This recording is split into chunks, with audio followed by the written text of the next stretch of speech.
How to make the British Army great again. Having been a corporal in the Royal Army Medical Corps, 23rd Parachute Field Ambulance, the 2nd Battalion, the Parachute Regiment, Corporal Infantry, and Corporal SES, I think I've got enough experience to be able to talk about the British Army, and this is what I'm going to discuss now with anybody who's an ex-serviceman or who wants to join the British Army. I've been very critical about the British Army and made a couple of videos recommending people don't join. I want to flick through this book which I wrote and just put some names out to you. Private Frank Bell, 18 years old. James Burke, 19. Jack Fisher, 19. Gary Barnes, 18. Michael Woods, 18. Jeffrey Jones, 18. Gerald Hardy, 18 years old. Let's see who else fits the bill that I want to discuss. Yeah, Sean Walker, 18. Simon Tipper, 19. Neil Williams, 18. David Murray, 18. Gary Barlow, 19. Ian Kai, 19. John Ballard, 18. Ian Burt, 18. Martin Pattern, 18. Martin Jessop, 19. Let's see, a few more. Paul Ging, 18. Paul Reed, 17. Few more. A. Lewis, 18. Northworthy, 18. Wilkinson, 18. Winter, 19. Turner, 18. Turnbull, 18. Harrison, 19. Cox, 19. William Joliffe, 18. John Warnock, 18. Caroline Slater, 18. Just a few soldiers that were killed in Northern Ireland. 18 years old, too young to die. So I want to try and give you why I would change the British Army. First of all, they're children, they're kids. I'm lucky enough, I'm 69 now, and I've seen my life to the full. I've just got over the virus. Still got a bad chest, so bear with me. They died too young. And this is the problem in the British Army. The young ones tend to die because of their inexperience.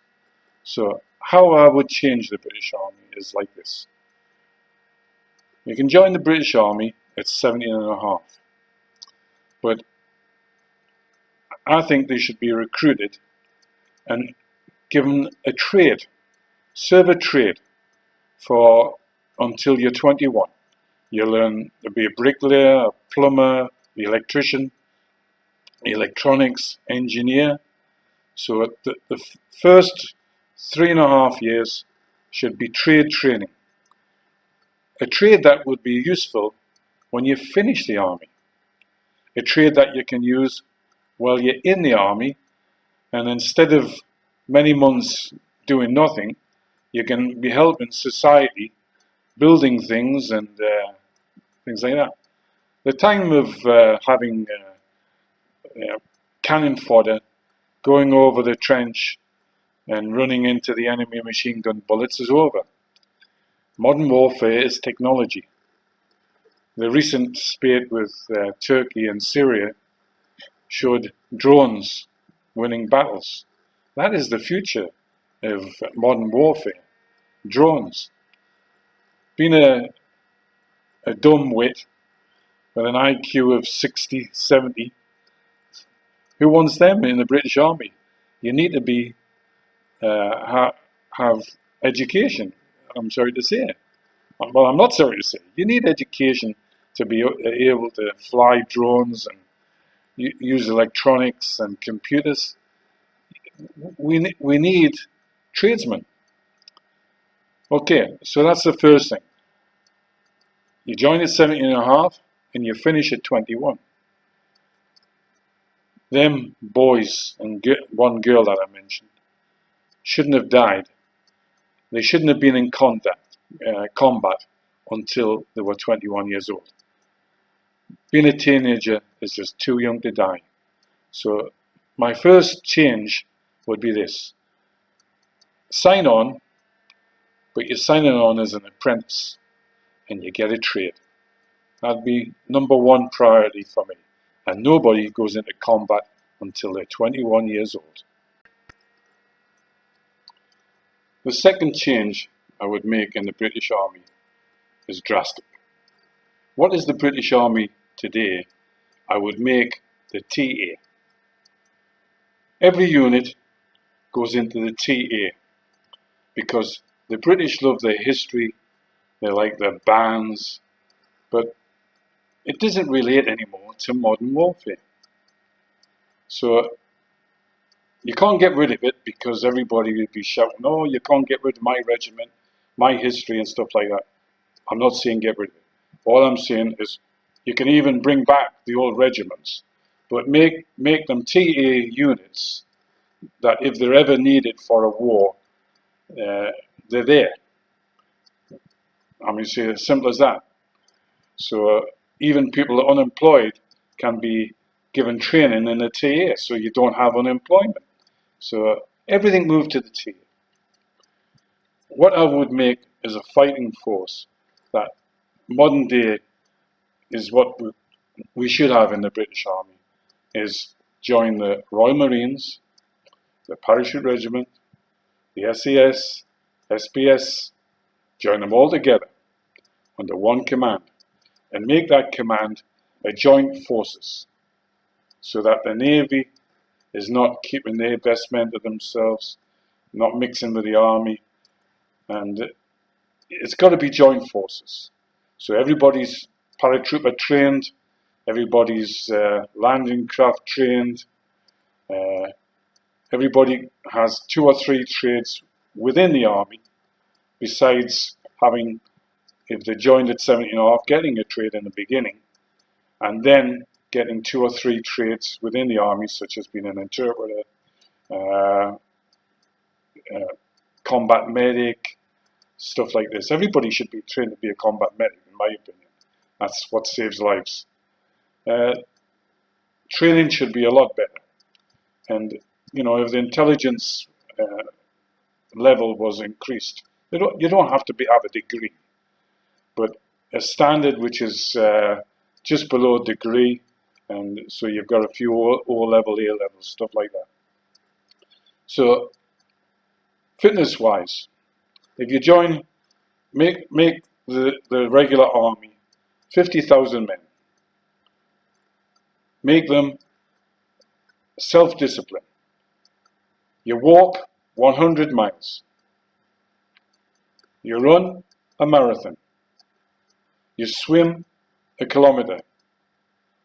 And that is your fitness standard for getting in the British Army of the future. No messing about. To do that standard, and to keep that standard, you'd have to have the men working in combat from 21 years old, as I said, so that we're not having teenagers die, and they retire at 31. It's like a footballer. You can't keep up a level of fitness to the extent that you need a combat soldier at 31. 31, if you keep pushing it, your hips go like mine, right?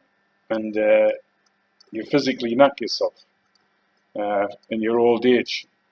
You might be mentally okay in your old age, but physically, like me, you're knackered. So this is what I would do, is have 50,000 men, multi-trained, all have a trade.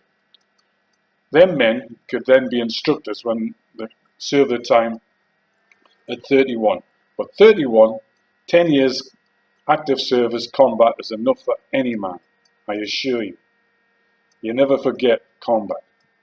And I think it should be appreciated that the men serve in combat for 10 years and you look after them.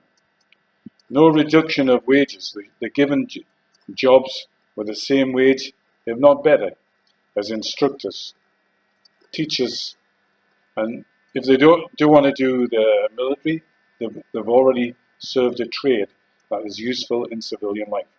So that would be number 2 on my list of changing the British Army.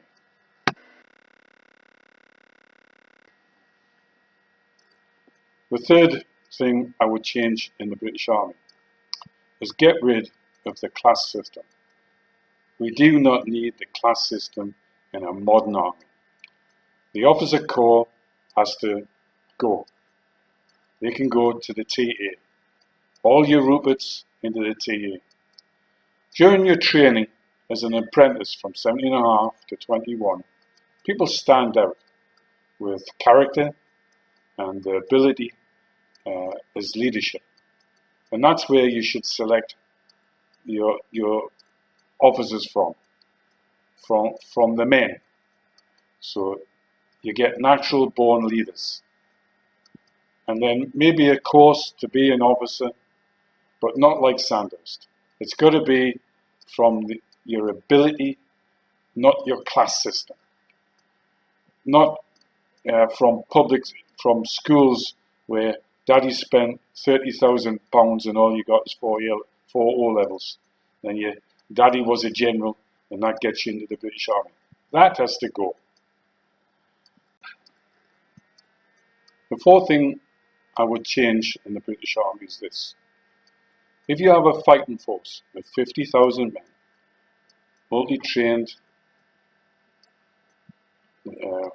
with the will to win a war, physically fit, you tend to find a problem if you put them all together. They tend to fight.